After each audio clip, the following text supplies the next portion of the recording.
أعوذ بالله من الشيطان الرجيم. بسم الله الرحمن الرحيم.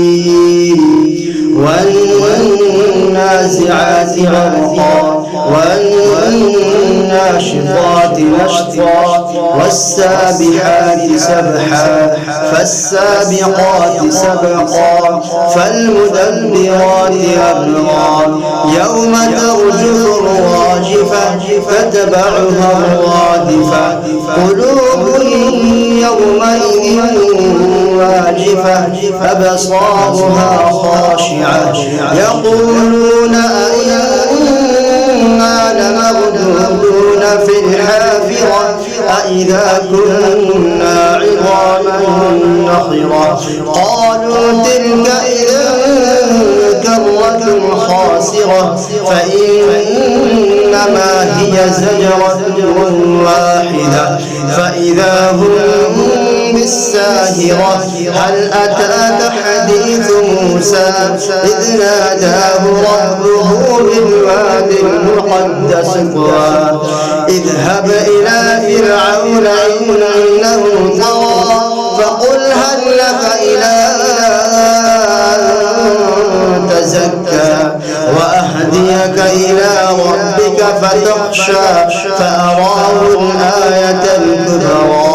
فكذب وعصى ثم أدبر يسعى فحشر فنادى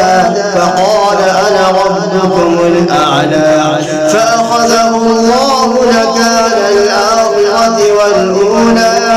إن في ذلك لعبرة لمن يخشى أأنتم أشد خلقا أم السماء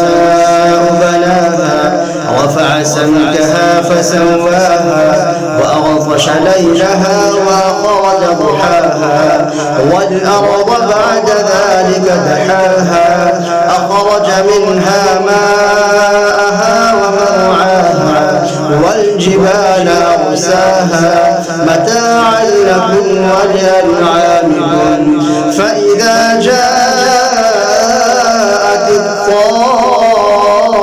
الطامة الكبرى يوم يتذكر الإنسان ما سعى وبرزت الجحيم لمن يرى فأما من طغى وآثر الحياة الدنيا فإن الجحيم هي المأوى وأما من خاف مقام ربه ونهى النفس عن الهوى فإن الجنة هي المأوى يسألونك عن الساعة أيان مرساها فيما أنت من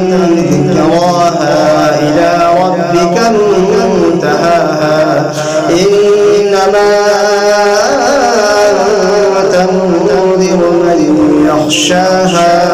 كأنهم يوم يرونها